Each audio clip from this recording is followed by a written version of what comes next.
Voilà, nous sommes heureux de vous accueillir ce matin dans ce lieu, un lieu bien particulier. Vous pouvez découvrir la vue qui est juste derrière moi, une vue extraordinaire. Bienvenue sur la TBN francophone, la télévision de la bonne nouvelle, ici à Jérusalem, dans la ville du roi. Nous sommes heureux de vous y accueillir et j'aimerais lire avec vous un passage de l'Écriture dans Genèse chapitre 22 verset 2. Après ces choses, Dieu mit Abraham à l'épreuve et lui dit: Abraham, et il répondit: me voici. Dieu dit: prends ton fils, ton unique, celui que tu aimes, Isaac, va-t'en au pays de Moria, et là offre-le en holocauste sur l'une des montagnes que je te dirai. Abraham se leva de bon matin, sella son âne, et prit avec lui 2 serviteurs et son fils Isaac. Il fendit du bois pour l'holocauste et partit pour aller au lieu que Dieu lui avait dit. Amen. Voilà la deuxième fois que dans l'Écriture nous entendons l'expression Lech Lecha, va pour toi. La première dans Genèse chapitre 12, la deuxième fois dans Genèse 22, Dieu dit à Abraham: prends ton fils, ton unique, celui que tu aimes. Et c'est la première fois que dans la Bible nous entendons le verbe Lehov, Ahava, le mot amour, qui est mentionné pour la première fois dans la parole de Dieu.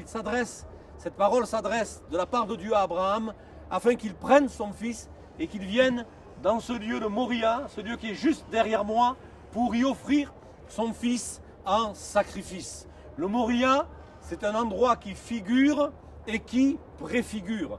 Nous savons ce qu'il peut évoquer pour nous qui croyons, le fait qu'un père puisse offrir un fils en sacrifice.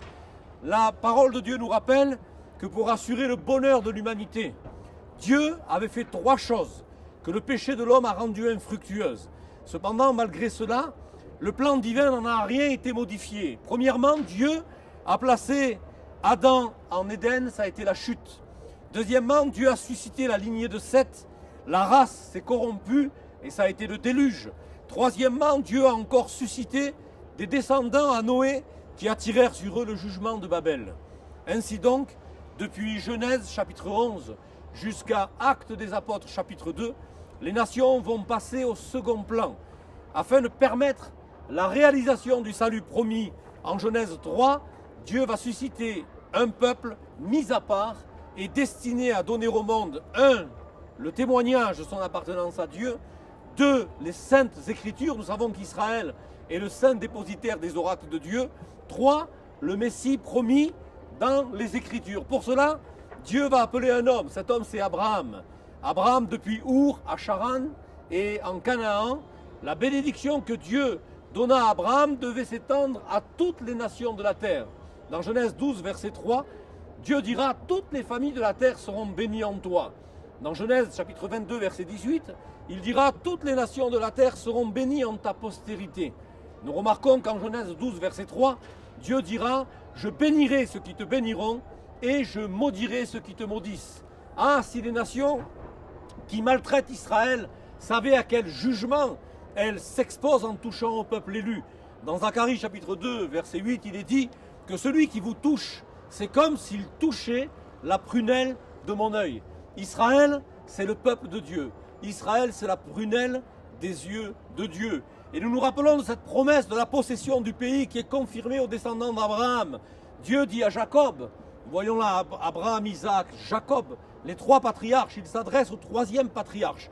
Il lui dira à Jacob: Dieu m'a dit, je te rendrai fécond, je te multiplierai et je ferai de toi une multitude de peuples. Je donnerai ce pays à ta postérité après toi pour qu'elle le possède à perpétuité. Mes amis, nous sommes dans un lieu qui, malheureusement, avec une seule étincelle, une seule petite étincelle, pourrait embraser la planète. Nous sommes là dans un périmètre de pratiquement 1 km² qui pourrait embraser toute la planète. Toutes les nations, toutes les religions monothéistes revendiquent ce lieu de Jérusalem particulier où nous avons en contrebas sur le mur occidental, ce qu'on appelait autrefois le mur des lamentations, un peuple qui est encore dans la désolation car leur temple n'a pas encore été rebâti. Au-dessus de ce mur qu'on appelait le mur des lamentations, ce mur occidental, nous avons ce que l'on appelle l'esplanade des mosquées, avec le dôme d'Omar, doré bien entendu, et la mosquée d'Al-Aqsa avec une couleur plutôt argentée. Et après le dôme d'Omar, il y a un petit portique là, un petit muret avec 3 portiques. Eh bien c'est exactement là que se situe le lieu très saint, ce que l'on appelle le Moria, qui a été acheté par le roi David à Ornan. Et nous savons que ce lieu est un lieu explosif. Cependant, nous aimerions rappeler que la possession de ce pays comme de cette ville, la ville de Jérusalem, la ville du grand roi, eh bien c'est cette ville qui a été bâtie par le roi David. Et nous savons que Dieu l'a donné à son peuple Israël pour qu'elle le possède à perpétuité. Mes amis, ce matin, j'aimerais vous rappeler que Israël est un peuple à part. Israël n'est pas un peuple comme un autre peuple. La Bible dit dans Deutéronome 28, si tu obéis à la voix de l'Éternel ton Dieu, il te donnera la supériorité sur toutes les nations de la terre. Dans le livre des Nombres, au chapitre 23, Dieu s'adresse à Balaam pour les francophones. C'est un peuple qui a sa demeure à part et qui ne fait point partie des nations. Et dans le livre d'Esther, Aman l'Agagite dira au roi Assuérus, il y a dans toutes les provinces de ton royaume un peuple dispersé et à part parmi les peuples, ayant des lois différentes de tous les peuples et n'observant point les lois du roi. Il n'est pas de l'intérêt du roi de le laisser en repos.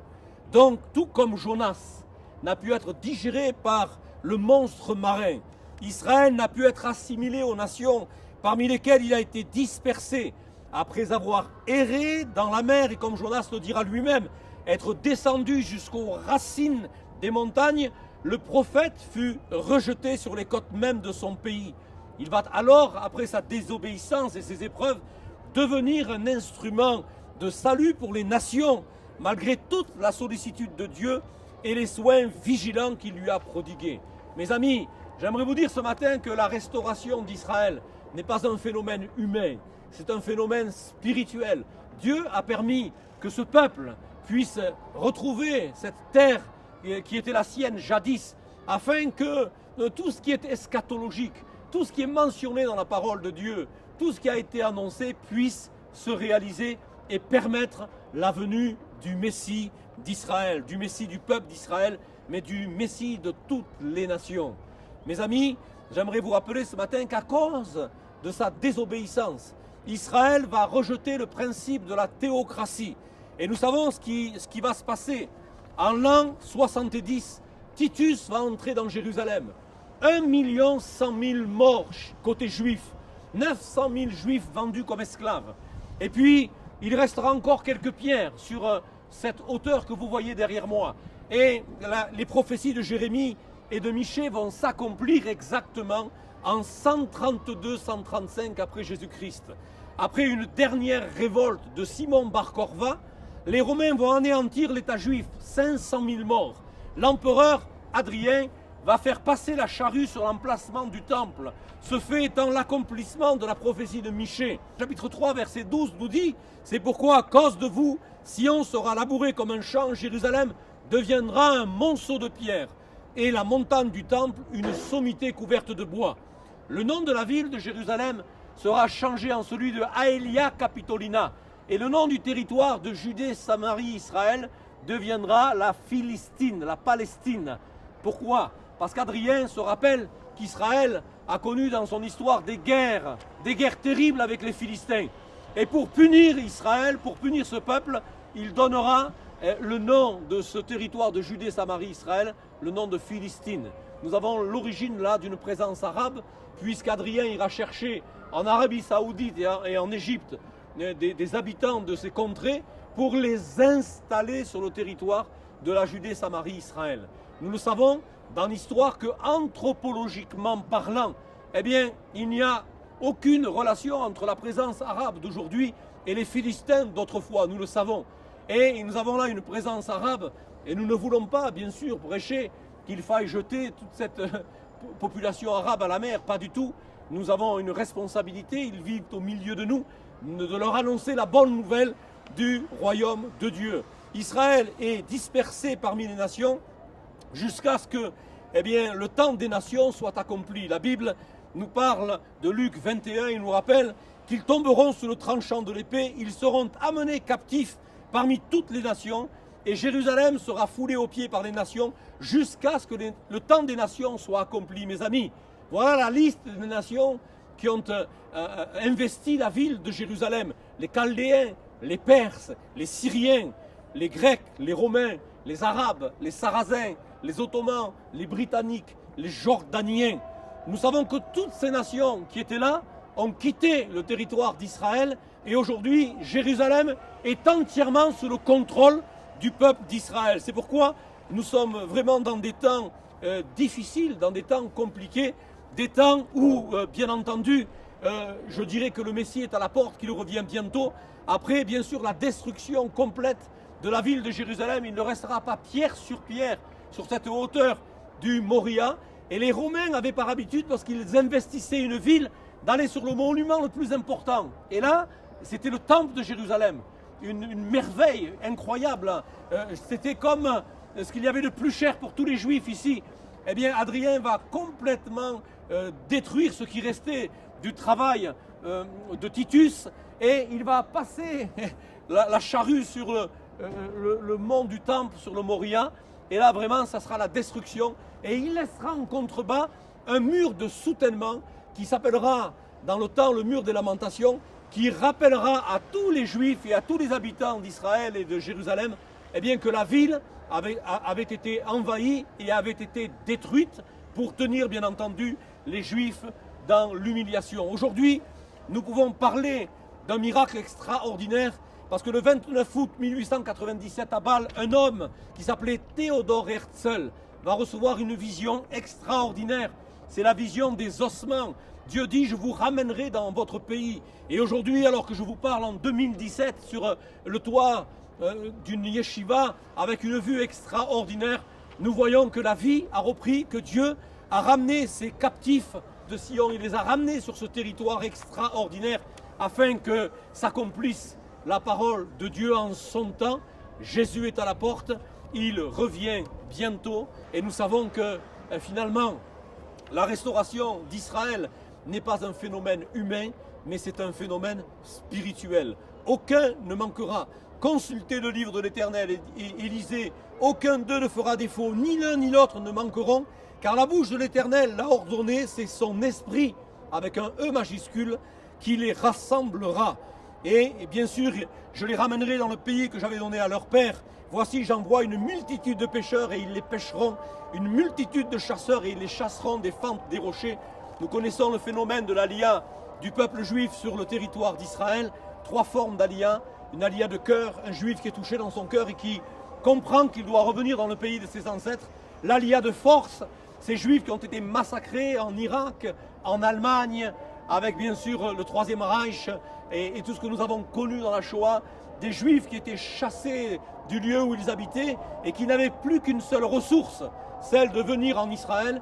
Et puis bien sûr, cette aliyah de réflexion qui concerne ces juifs qui vivent de par le monde dans le confort et qui finalement, dans ce confort, malgré ce confort, avaient dans leur cœur ce désir de revenir sur ce territoire d'Israël. Il nous a tous été dit, pour tous les juifs de la planète, pour tous ceux qui ont fait leur aliyah et qui ont immigré en terre d'Israël, qu'on ne leur a jamais promis un jardin de roses. Jamais.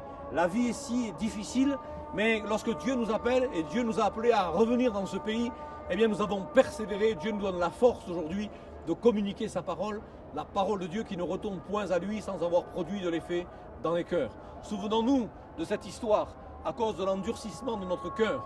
Mais nous savons que bientôt, le Messie est à la porte, qu'il revient, à lui seul soit toute la gloire ce matin, et que Dieu nous bénisse ensemble à travers la TBN, la télévision de la bonne nouvelle, la télévision francophone pour les francophones. Que Dieu vous bénisse les uns les autres, et à bientôt sur notre antenne.